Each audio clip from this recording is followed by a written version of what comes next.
তার জন্য আমাদেরকে আগে থেকে সতর্ক থাকতে হবে, আগে থেকে। আর প্রভু যিশু আসছে আর আসবে। এখানে আমরা একটা বাইবেলের দেখবো যাকোব 4 অধ্যায়ে 13 থেকে 13, 14, 15, 16, 17 কি বলছেন এখানে আমরা দেখব।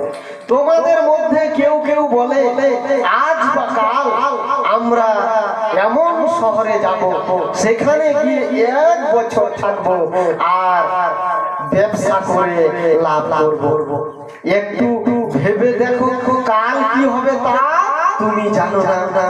তোমার প্রাণ তো কুয়াশার মতো, ক্ষণকালের জন্য তা দৃষ্টিগোচর হয়, তারপর উবে যায়। তাই তোমাদের বলা উচিত প্রভুর ইচ্ছা হলে আমরা বেঁচে থাকবো আর এটা ওটা করব। Hallelujah, hallelujah, hallelujah.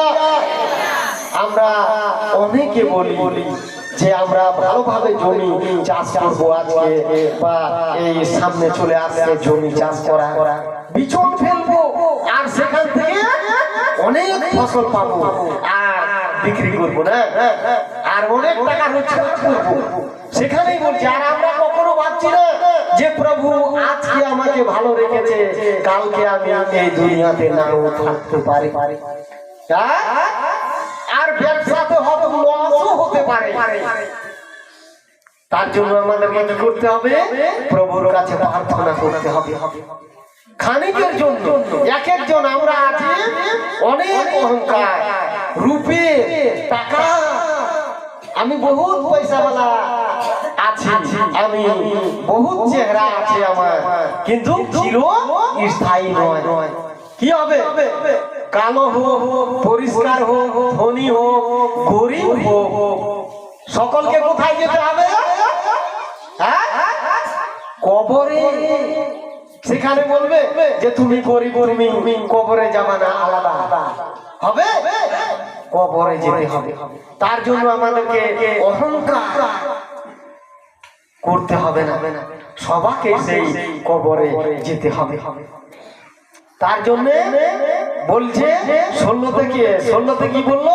কিন্তু এখন তোমরা নিজেদের বিষয়ে নিজেরাই অহংকার ও দর্প করো, আর এই প্রকারের সব অহংকার অন্যায় বলছে। বাইবেলে বলছে, প্রভু বলছে, আমরা গ্রামাণ করি, আমরা অহংকার করি, আমার এটা আছে সেটা আছে, আমার স্বামী এটা করে, আমার বেটা এটা করে, আমার বোন এটা করে না, আমার ছেলে এটা করে, আমরা অহংকার করি।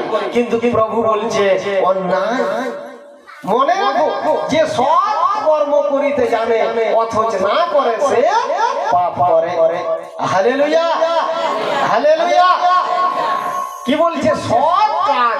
আমরা বিরলের মুখে কি শুনলাম? মহাশয়ের মুখে মালদা গিয়েছিল আর কি করলো? চেষ্টা করলো একটা পাগল, হয়তো ঘরটা একটু আমি কমই বুঝি, তো কি বললো? আমি তাকে খাওয়াতে চাইলাম, খাওয়াতে চাইলাম, সে খাবে না, মুড়ি খাবে না, চা খাবে না, সে পয়সা চাইলো না, আমি কি নেব?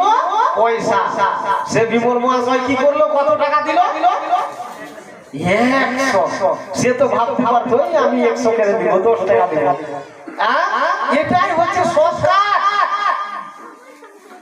এই সব কাজ গেলে আমাদেরকে করতে হবে। যখন কেউ বিপদে পড়ে যাবে তার দিকে কি করতে হবে? আমাদেরকে হাত বাড়াতে হবে। তো আমাদের মধ্যে আজকে আমাদের মনোরঞ্জন ভাই, আমি তার বন্ধু, সব কিছু আমি জানি। এই যে বাড়ি ঘরটা কত কষ্ট করে করেছে, ঋণ মাজন ধার করে করেছে, সে লোন পাস হচ্ছিল না, সেই ঘড়ি বাড়ি গিয়ে কত, যাই হোক ধরা হয়েছে। কাকুকে যে আপনারা হয়তো চিনেন, সেই লিডারটা তিনি মেনটেন করে দিয়েছেন। আর যখন লোন বানাই আসছিল বলছে বাপরে এটা ফাট করে পাস হয়ে গেল, মোবাইলে লোডিং হয়ে গেল, ফট করে বলছিল এরকম তাড়াতাড়ি হয় না। Hallelujah, hallelujah. তো সে যে কিভাবে কষ্টে চলে, মানুষ উপরেরটা